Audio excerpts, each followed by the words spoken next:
పెద్దలు deputy CM గారు పవన్ కళ్యాణ్ గారు మాట్లాడతారు. నమస్కారం అధ్యక్ష, ఈ అవకాశం ఇచ్చినందుకు గౌరవ ముఖ్యమంత్రి గారికి ఈ ఎక్సైజ్ పాలసీ మీద ఈ శ్వేతపత్రాన్ని సమర్పించిన విధానం చాలా లోతుగా ఉంది, సమగ్రంగా ఉంది.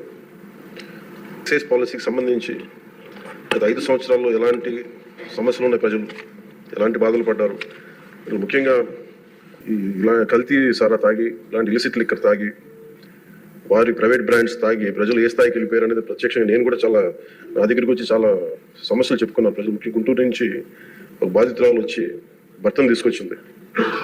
భర్తను తీసుకొచ్చి నా భర్త నన్ను కొట్టేస్తున్నాడు, మీరు మాట్లాడండి, వీళ్ళు మందు తాగిని చెప్పి ఆవిడ పాపం బాధపడుతున్నట్టు ఉళ్ళ దెబ్బలు చూపించింది. భర్తను అడిగితే భర్త ఏమన్నాడంటే, నేను ఎప్పుడు ఇలా చేసేవాడిని కాదు, మందు తాగగానే నాకు అట్లా అయిపోతుంది, ఇది నర్వస్ డిజార్డర్ వచ్చేస్తుంది, న్యూరలాజికల్ డిజార్డర్ వచ్చేస్తుంది అనేది తర్వాత దీంట్లో తేలింది అధ్యక్ష.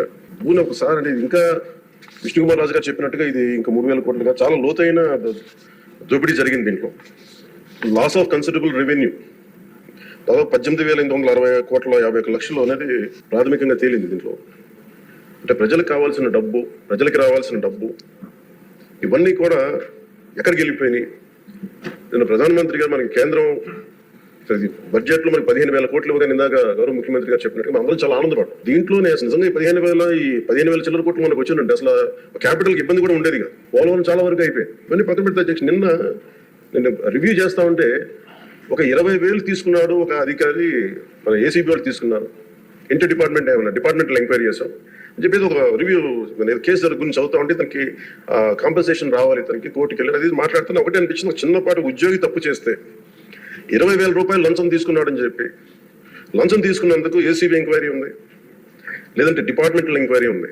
అలాంటిది రాష్ట్ర వ్యవహారాలు నడిపే ముఖ్యమంత్రి కానీ వారి సంబంధిత సభ్యులు కానీ స్టేట్ ఎక్స్చెకర్కి 18,860 కోట్ల రూపాయలు పైచిలకు ప్రప్రథమంగా ఇక్కడే మనకి తేలుతూ ఉంటే వీళ్ళు శిక్ష పడకుండా ఎలా తప్పించుకుంటారు?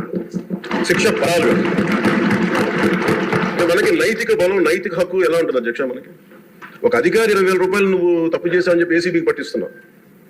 వీళ్ళేమో దారుణంగా 18,000 కోట్లు అటు ప్రజల్ని కనీసం వాళ్ళ క్వాలిటీలు మన లిక్కర్ పనికి తాగాలని చెప్పి ఎవరిని మనం కూర్చోబెట్టి మనం పెంపొందించట్లా. ఓకే, ఒక వ్యసనం అనుకోండి, దానికి ఏదైనా పేరు పెట్టుకోండి. ముఖ్యంగా మనకి మద్యపాన నిషేధం అనేది చాలా చాలా కష్టమైన విషయం, ముఖ్యంగా ఆంధ్రప్రదేశ్. ఒకవైపు యానాం, ఇంకోవైపు మనకి మధ్యప్రదేశ్, ఇంకోవైపు చూస్తే మనకి తెలంగాణ, ఒరిస్సా, తమిళనాడు, కర్ణాటక, ఇన్ని బార్డర్స్ ని షేర్ చేసుకుని మద్యపాన నిషేధం అనేది ఇప్పుడు చాలా కష్టసాధ్యమైన విషయం. గతంలో కూడా చేశారు, సాధించలేకపోయాం. ఇప్పుడు రెగ్యులేట్ చేయాల్సిన అవసరం ఉంది. ఇందాక గౌరవ సభ్యులు బుచ్చయ్య చౌదరి గారు చెప్పినట్టుగా ఒకటి స్టేట్ ఎక్స్చెకర్కి లాస్ జరిగింది, ప్రజలకి ఆరోగ్యానికి హాని జరిగింది. దాంతోపాటు అసలు ఈ వ్యసనాన్ని తగ్గించే పరిధిలో కూడా కొంత బడ్జెట్ కేటాయించాం, ముఖ్యంగా డీఅడిక్షన్ సెంటర్స్ కానీ వీటితో పాటు కేటాయించాం. అది కూడా సూచన బుచ్చి చౌదరి గారు చెప్పిన సూచన కూడా మన పరిగణలో తీసుకోవాలి అధ్యక్ష. ఎందుకంటే రేపు దీంట్లో మనమే కనుక 18,000 కోట్లు ప్రస్తుతానికి వస్తే దాంట్లో కనీసం ఒక సర్టెన్ శాతం, ఒక 10% అంటే ఎంత పర్సెంటేజ్ ఆ పెద్దలందరూ కూర్చొని, విఘ్నులందరూ కూర్చొని దాంట్లో కొంత డీఅడిక్షన్ కి దాన్ని ఖర్చు పెట్టాలి అధ్యక్ష. కేవలం దాని ఆదాయంగా చూడకుండా అట్లీస్ట్ ఒక 10% డీఅడిక్షన్ గా దాన్ని డీఅడిక్షన్ సెంటర్స్ ఖర్చు పెట్టాలి. కానీ అన్నిటికంటే కూడా ఈ రోజున గౌరవ ముఖ్యమంత్రి గారు చెప్పింది వీళ్ళని ఎలా ఇన్వెస్టిగేషన్ అంటే అలిగేషన్, దీని తండైంది ఈ ప్రెజెంటేషన్. ఇదే కనుక ఈ రోజున మనకి క్లాప్ మిత్రాస్కి ఈ రోజు డబ్బులు లేక పంచాయతీ బోర్డులో దాదాపు 9 నెలల నుంచి మనకి జీతభత్యాలు లేక 59 మంది నలిగిపోతాం.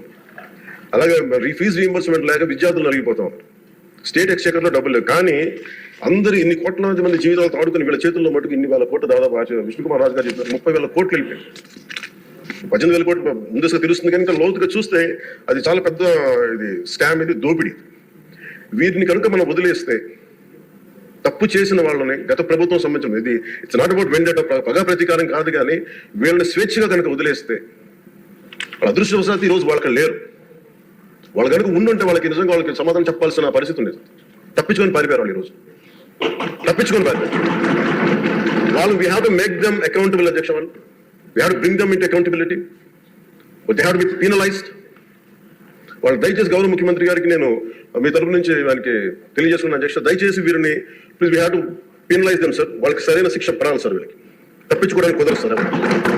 ఎందుకంటే రేపు పొద్దున ఒక ట్రాఫిక్ కానిస్టేబుల్ బలం ఇవ్వాలి అంటే ఆపగలమంటే వాళ్ళు ఏమంటారు సార్ లోపల? నేను చిన్నపాటి కానిస్టేబుల్ అయితే నాకేమనిపిస్తుంది, మీ పెద్దోళ్ళు అయితే వదిలేస్తారు, మమ్మల్ని అయితే పట్టుకుంటారంటారు సార్. మనకు రూలింగ్ కి, గవర్నెన్స్ కి, అడ్మినిస్ట్రేషన్ కి నైతిక బలం పోతుంది అధ్యక్ష. ఐ రిక్వెస్ట్ యూ, నేను మిమ్మల్ని నేను ఉద్దేశించి అందరినీ హౌస్ మెంబర్స్ గౌరవ సభ్యులందరినీ గౌరవ ముఖ్యమంత్రి గారిని అడుగుతున్నాను అధ్యక్ష మీ ద్వారా. They have to be punished and they have to be penalised whoever they are.